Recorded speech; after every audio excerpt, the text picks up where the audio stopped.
Just to say that immediately following Robert's reading, Elizabeth Robinson and I would like to ask you to join us in a surprise enactment for Robert. Just will take a couple minutes. Something like bringing out a birthday cake, but not bringing out a birthday cake.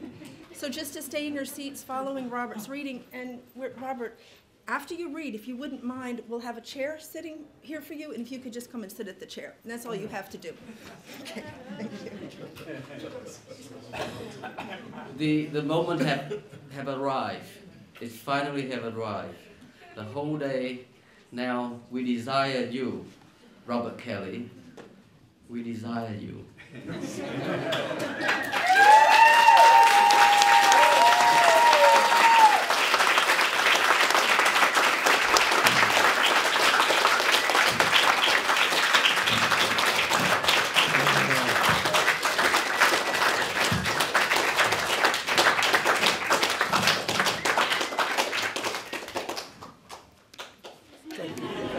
Thank you. This was wonderful. Thank you. So many it takes to desire me. I wonder. I am so grateful, so very grateful. Phong talked about that review he asked me to do of that old book. And that's part of my gratitude. He asked me to write. He gave me an occasion to write. He said, do this. You know, the earliest English poetry, according to the Venerable Bede, was when an ignorant, illiterate cowherd named Cadman, lying asleep in the straw, heard a voice from the sky saying, "Sing me wahoo," which was to say, "Sing me something." Almost like, "Sing me something, baby." But it was a voice that spoke in Old English because that was the language of the people then. So Cadman said, "I don't know anything about it. Leave me alone," and went back to sleep. Again it happened, and again he said, "Leave me alone, please, I'm asleep." And the third time it happened, he opened his mouth to say, "Leave me alone, you bugger angel." And instead what came out was, "Nu shall the holy in heaven reach us word, Methodist master, that ye mod ye thunk." I.e. the earliest English poetry that we have, a praise to heaven. I.e. the poet is somebody who is summoned into speech. He doesn't come just out of saying, "Ooh, I could get a grant if I..." That comes years later, years later. It comes, but it's long time. So I'm in the situation of having Phong, my angel, saying, "Write me something about this book." I said, "Oh, all right. What can one do? What can one do?" Some of the loveliest work I've done, my happiest work, often from people. I see someone's picture, like Sherry's picture, Heidi's picture. That was the piece that you just heard, fantastically sung by Nicole, was a piece I've never heard before. I mean, I heard pieces of it, a part of it on tape, or videotape, CD or something. I can't remember the format. But it was done for Haida Hatri's show in Boston at John Warnowski's gallery last year, in terms of a recognition of the work of John. I never got to the show, but it was dealing with the oil spill and its consequences on wildlife, including us.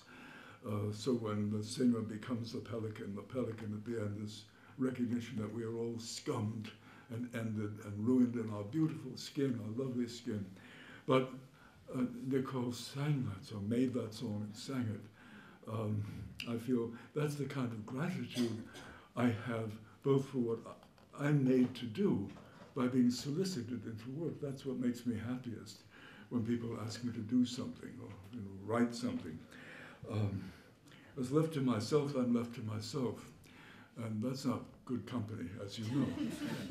Otherwise, we would not be what we call social animals. I think the reason is we don't want to be left to us. So we're perfectly happy alone, but at the same time, we're not left to our own resources, because it was pointed out in Levi's talk, we're never alone when we're reading or writing. Gratitude. So that's one specific kind of gratitude. The other kind, of course, I feel towards all of you for being here, for Kim, for Elizabeth, for Phong, for Levi, for Jonas, all people I have loved in different ways, for different lengths of time and in different connections, who all in some curious way now have come and turned all those threads into one beautiful fabric that looks before me. The gratitude for their love and concern. But the other kind of gratitude, I mean, is the sort that I want to give to you. I mean, I feel immensely grateful to you for all you've spoken, done, heard, listened, been present for. And that makes me think that the greatest perception I know in the world is gratitude. That underneath desire, fear, and all the other things, operating always for us when we are happiest and at our best, is the sense of gratitude and reverence for things around us, for people, to say thank you all the time, no matter who you is. Thank, I think, is connected with think. I think thank goes with think. It meant love in Curation, the old Indo-European language of the Far East. So think, thank, love all go together in some way. And I think if we walk in gratitude, and it's not easy to do, you know, it's not just a matter of having someone step on your foot and you say, thank you. Though you can do that and get some distance with it and from it. But I'm so grateful to those who have made me work, to those who have brought me here, to those who have thanked me and allowed me to thank them. Because, and to see in the terms that Phong had recognized in that piece about Edward Young, that was a fantastic piece for me to get to. Not necessarily to the writing of it, but suddenly to realize that what the piece, what the passage, the very passage he chose to read so beautifully, and I loved hearing it in another accent from mine, because then you never know what you've said until you hear someone else saying your words. If I have any advice to a poet, it's to get a friend to read to you, or even better, get an enemy to read your work to you. Get somebody who has no sympathy whatsoever for you, then you really begin to know. Anyway, but Phong read that beautifully, and what he read was a place that I had come to only through the agency of that commission to do a review, namely, that a poem doesn't end with its own textuality. That's just the beginning. The poem is the spurt of sperm, of a spurt of something that comes out, and that has as its consequence everything else that comes, all the poems, translations, adaptations, perversions, stupid school papers about them. All the stuff that happens, all the stuff that a poem initiates is part of it. And finally, one reason why probably Shakespeare lives in the highest heaven is that he's given work to so many people. He is like an eternal WPA, something that was always there. All of us who can't do anything else can write on Shakespeare, or act in Shakespeare, or talk in Shakespeare, or pretend that we know something about Shakespeare in school. It's wonderful to think of authorship giving gratitude occasion to the world. Anyway, I'll read just a couple of things because I know the time presseth, and I'm anxious to see what they have planned. That could be. Well, I wanted to read one piece from Fire Exit, because that's a book that's been spoken of a lot, and it's a book I love. And it felt to me when I wrote it like, the work that I was aiming for. So since you speak of desire, this is one, it's written in 3-line stanzas, and there's not a great deal of punctuation. Sometimes only when necessary, or I want a particular kind of pause. But the punctuation is seldom organic or grammatical. Turn into that which you desire.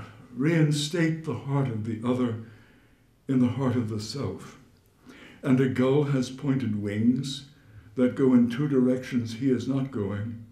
We are in the country where things turn into themselves. No syntax left, nothing to hide, a growl of hunger deep in the cave of same, where we wait our turn in the sun glare. The names we give our obsessions, go there and buy something that knows you. That knows your secret name. Buy a day-old rose from country gardens, a tune I guess you've heard before, or always knew, but you are on the other side of music. The devil licked it with your tongue. skin-tight clothing of the rock, loose lubricity of the sea's peignoir, green as amber. Why did you say that? How do you let yourself be so wrong? Because a breeze speaks me, an air inside the understanding, like a cardinal of the church or a martyr burning, still mindful into the exhausted air. That's what he meant by turning something into what it is. Already from the beginning, sea without land. Amen.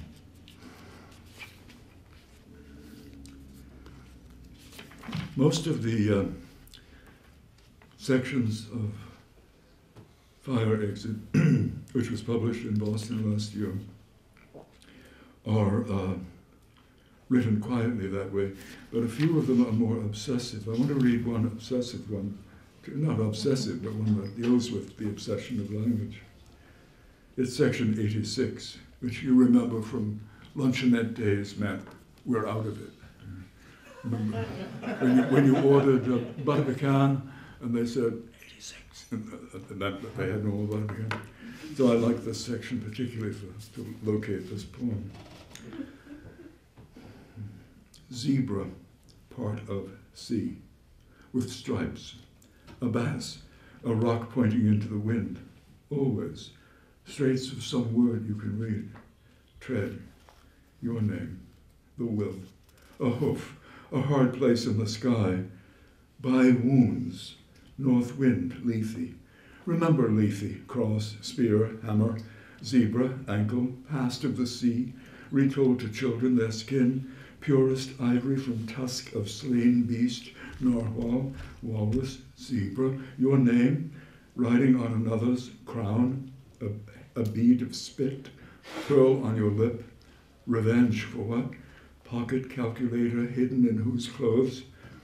Determines measure, hold mass, hold me, bridge, wine, rock, fish, cloud, capax, neuter, nimble, rim, prod, press, hold, forget, dwell, dwell, dwindle, then wake up, lady in waiting, cork, spill, taper, gizmo, little flame, name, noonless name, agglutinative, frost, cat ice, dowel, rosary, semaphore, meat rack, woman at loom, leaf, laugh, goal, trajectory, channel, mirror, corridor, oration, barley, shadow, shelter, moorland, zebra. So, to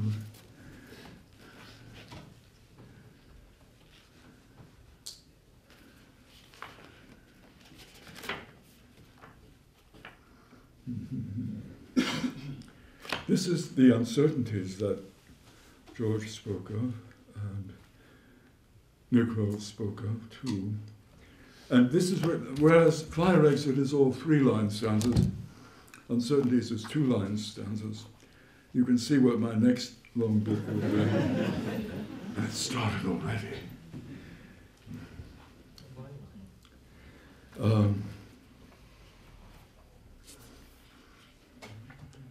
So I thought maybe I could read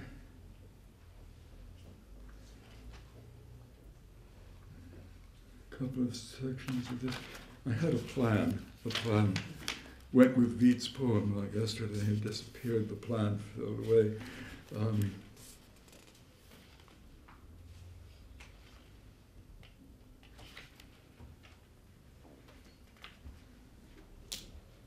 I'll read a couple of these. These make some sense to read. 61. Whether it exists or not is hardly the question.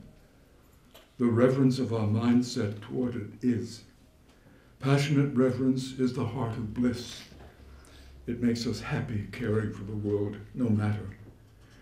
Even grasping then becomes a kind of blessing, and letting go a kind of sin, he said, and I was prone to listen. Then I rolled over and saw the stars. The light came down, test every word. Not everything that anybody thinks is wrong. Not every word a masked assassin. Sometimes you have to kiss to taste their minds. Every girl learns that soon enough. Knowledge makes blood break out of her body. Gaunt moon, the upshot of her cry. Every sentence has its puberty in you. Test it, taste it, love with it, in the infinite lifetime, a second or two, then read on and let the scarlet carpet float you through the middle night bazaar, wording one by one the things you need until your philosophy is complete.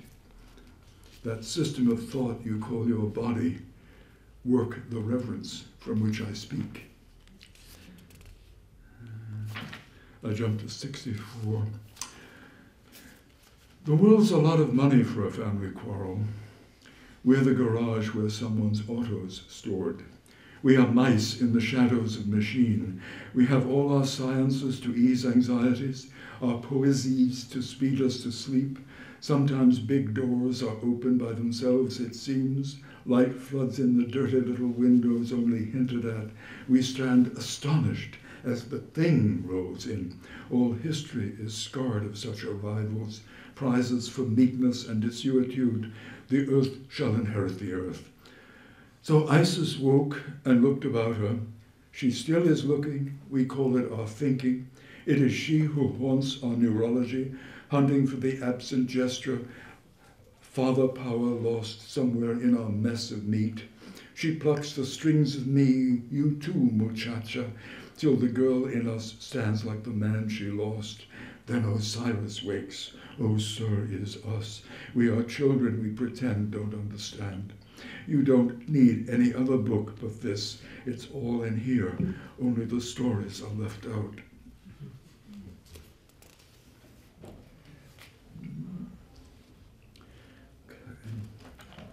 65. Give you flowers, you give me ground. Now rub your hands and make sun rise.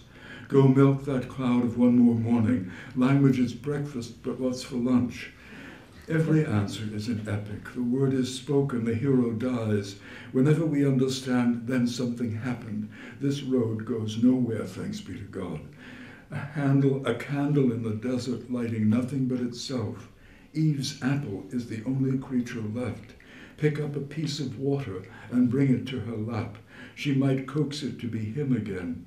Out of holy merriment, out of no need, she can do it all herself, she did and does. No banker's diamond gleams, so indigo, people always at the bottom of the hill, stupid, endless pathway to a cloud shroud peak. Her apple gives us just enough strength to climb. This is the last one from this set. Heaven and hell, the same city, differently dwelled. It is dwelling things that make them what they are. In that city, more trees than men, more avenues than women, and the houses talk. Houses prowl around the woods at night. Morning wakes up a different animal. Astonishing vistas of the ordinary. We live in the quiet of these crowded woods. So busy with desires and arrivals, you can hardly hear their workmen hammering. Now, I was going to say that that was the most recent book, except that Lynn Behrendt, rather wonderfully, to my surprise, brought out just today a little chapbook called Runaway Horses, and it seems to be by me. It's a Lyons chapbook, 2011, Red Hook, New York. If Lynn is here, I thank her for it. Let me just read a little bit. I'll just jump in the middle and start reading. Smiling gauchos with insolent sombreros chatter my mother tongue I used to have. There are voices everywhere. There is nothing to forget. They filled my mind again with images. They forced my memories out. No room in the inn. The Christ child caught in your hair. That picture will not help me now. Chilly Fitzwilliam, clean manuscript illegible. Who was even looking when you stood naked on the hilltop crying my name, holding out towards me the jawbone of a deer. Its little grinding teeth came loose. Scattered gemstones on a mischief earth, an old man calling for his father. Mischief in a mirror, Melchizedek, is it you with wine-stained clothes? Offer me your cup, for I drink no wine, but there is something other in it. My leprosy lets me swallow stone. You are an odd priest to meet in this sad sand, an odder even woman in the park. Yes, it was Vienna. We lied about different things, and that was the end of music. Diamond in the shuttered window bend to look. Lovers at dawn, uneasy now, because they have to go back to language. Or there it is again, the written page, touched and not read, seen but not touched. All our senses, each its own delusions, every sense its own desolation. I rode into town looking for you.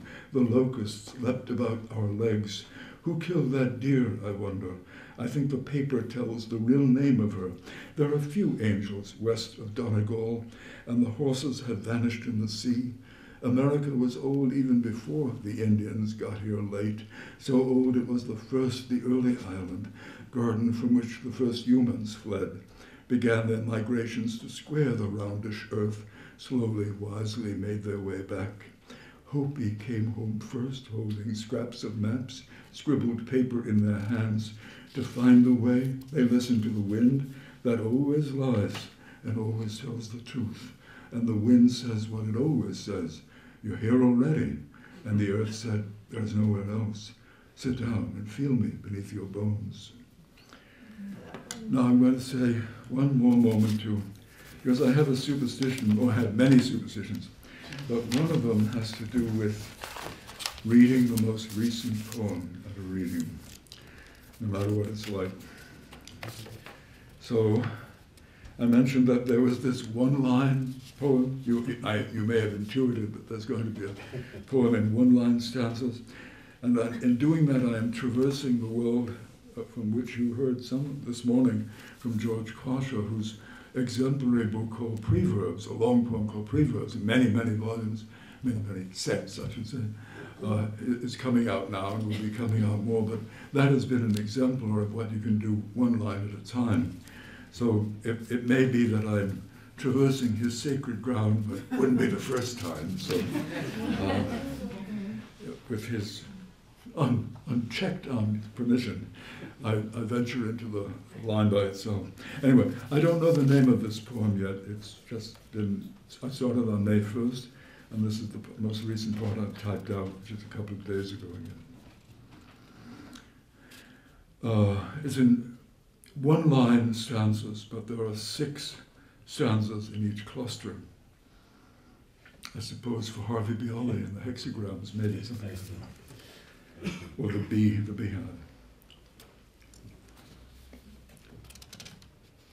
Please don't blame me if you don't like this, because I don't know what it is yet. So this is section 40, group 40 of this. Each thing is itself and something else. Salt and pepper, snow and gravel, customs fetched back from the Indies. No time for clocks in this puce cheek. Spank naughty mothers who won't leave their child alone. They claim that bats are living in my joists. Soft elbows are too long asleep. Write or play the piano, nothing else, he said. Organ grinder leads your monkey to the wind. Let me tell you, weather is no free lunch. We pay for every pleasure, and even more for pain. Silly, soulish people say what comes into their heads. The girl who reads the meter trains the lights. We are trapped in the evidence of thwarted felonies. At least let me hold your scarf while you shiver. A sneeze is a confession of complicity with the outer world. Note down her offenses in a little book. After a while, the book becomes your heart. Any book, how long you wear it. This is true, if even that. Fewer jays, less aggress, but hawk or two. I have to keep explaining my job is. Bees told Virgil Trojans were suppressed at last by Latins. Nobody knows how to read a poem anymore. I want to say one last thing, and I mean it, even though it's the way everybody ends every reading, or everything else, but I really mean it, as they say. I really mean it. Thank you.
Gracias, ago vobis, qui mihi coronam daplicum hibi traditum. Gracias. Blessing on your unfolding life in language, and thank you for your blessing through that language ongoing for us. Yeah. Do I know that it's on my head?